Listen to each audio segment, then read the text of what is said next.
आ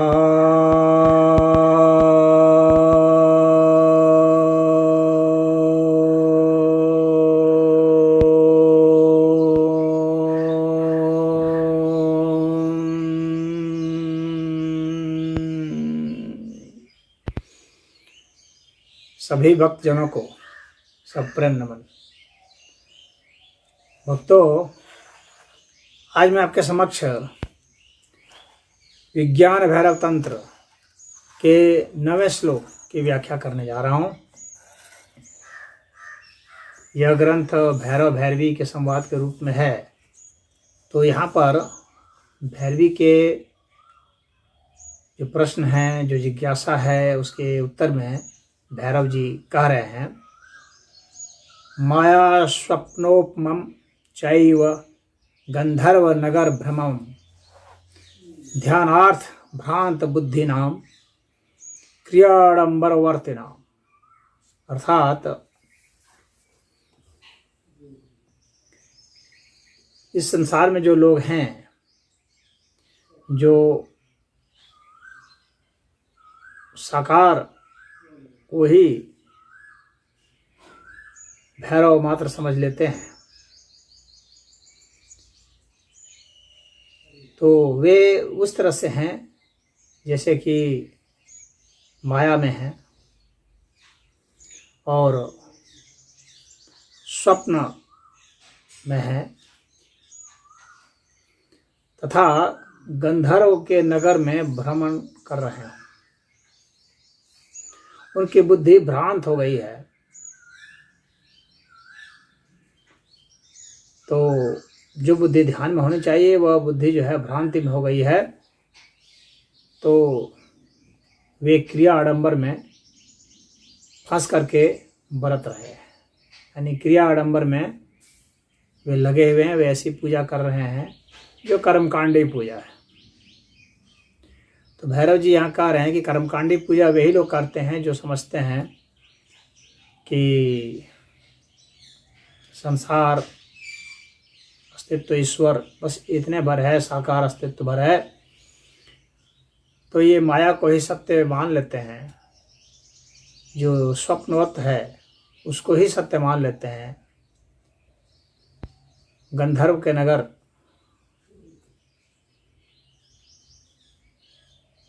गंधर्व जहाँ बसते हैं ऐसे नगर में ये भ्रमण करते हैं,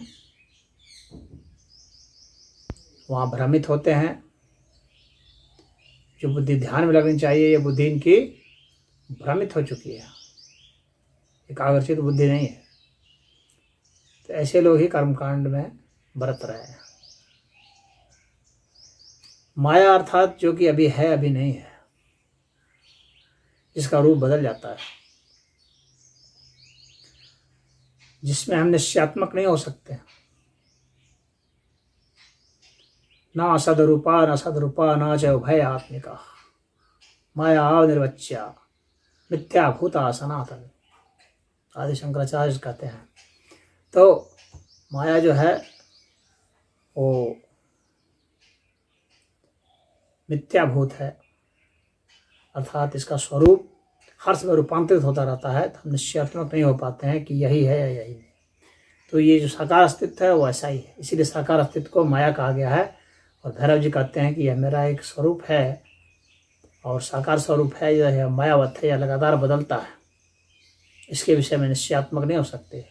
आकार प्रकार वजन हर चीज़ इसके बदलते रहते हैं, रंग रूप दिशाएं, इसमें जो शक्तियां हैं, वो जो फोर्स हैं, जो इनसे विकिरणें निकलती हैं, वह जो इनसे जो भी चीज़ें निकलती हैं वे सब बदलते रहती हैं।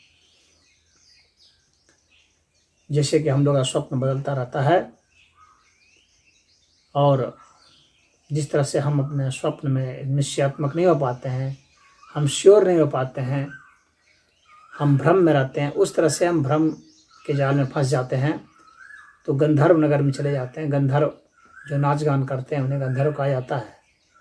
तो वहाँ जाने पर व्यक्ति मोहित हो जाता है, उसे यथार्थ का पता नहीं चलता है। तो वे सोचते हैं कि बस ये दुनिया में इसी तरह से आना है, मनोरंजन करना है, नाच गान करना है, खेल कूद करना है, चले जाना है। वे दुनिया को ऐसे ही समझ लेते हैं। तो इस तरह से गंधर्व नगर में जैसे लगता है कि प्रवेश कर गए हों, तो उनकी मति मारी गई है। जो बुद्धि ध्यान में लग सकती थी, उस बुद्धि को भ्रम में लगा दिया गया।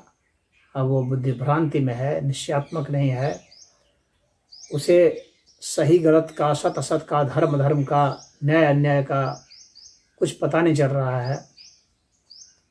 तो ऐसी भ्रांत बुद्धि हो जाती है। तो किसी के खिलाफ में अकबक कुछ भी बोल देना, कुछ भी कह देना, इस तरह की बातें होने लगती हैं। बिना तथ्य के, बिना प्रमाण के कुछ भी बोलते जाना, ऊंची आवाज में बोलना, चिल्ला के बोलना, और बुद्धिहीन भी बोलते रहते हैं, जो सोचते हैं ज़्यादा बोलने से बुद्धिमान हो जाएंगे। तो इस तरह से उनकी बुद्धि भ्रांत हो जाती है। वे अपनों से ही झगड़ पड़ते हैं और कुतर्क करते रहते हैं। कुतर्क बातों को ही मानते हैं कि ये तर्कपूर्ण बातें हैं।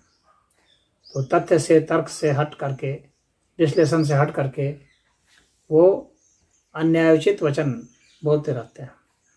ऐसे ही लोग क्या करते हैं, क्रिया आडंबर में फंस जाते हैं।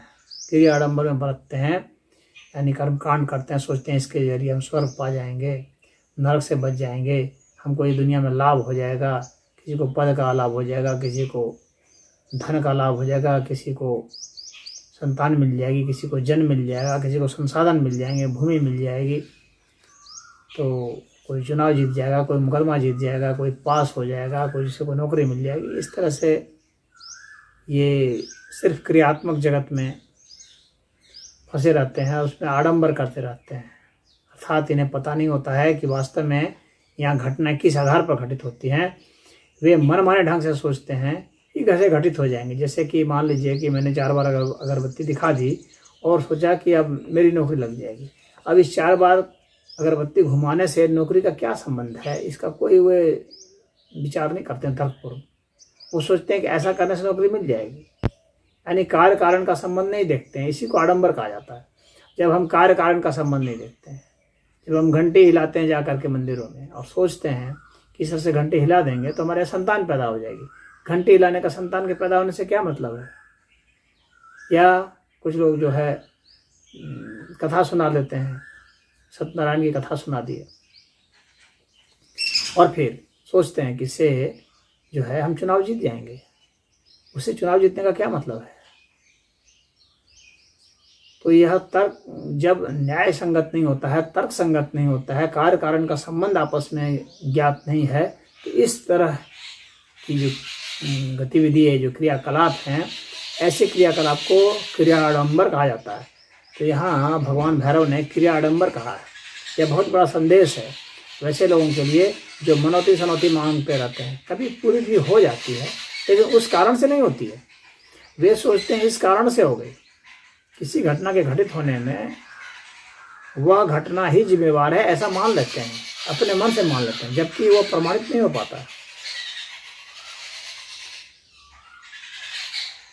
कोई कहीं मंदिर जाए और बार बार सोचे कि मैं इससे पास हो जाऊं, तो उसका अगर किसी कारण देव संजोग से वो पास भी हो गया, तो उसका उसे पास होने से क्या मतलब था? वो पढ़ा इस वजह से पास हुआ, या वहाँ पर प्रश्न के हल किए इस वजह से पास हुआ। तो वह लोग ऐसा सोच लेते हैं कि यहाँ ऐसा करने से ऐसा हो गया, जबकि वह प्रमाणित नहीं होता है। इसी को अंधविश्वास कहा जाता है, इसी को आडंबर कहा जाता है। तो यहाँ पर क्रिया आडंबर कहा गया है। तो ऐसे लोग क्रिया आडंबर में बरतते हैं। तो ये माया में है, इनकी बुद्धि भ्रांत हो चुकी है, इसलिए ये क्रिया आडंबर में बरतते हैं। ये गंधर्व नगर में रहते हैं। ये बदलते हुए संसार के, यहाँ के घटनाक्रम को, घटना चक्र को नहीं जानते हैं, उसके यथार्थ घटित होने के कार्य कारणों को नहीं जानते हैं। इसके कारण ही वे क्रिया आडंबर में फंसते हैं। तो उम्मीद है आप क्रिया आडंबर में नहीं फंसेंगे। ओम।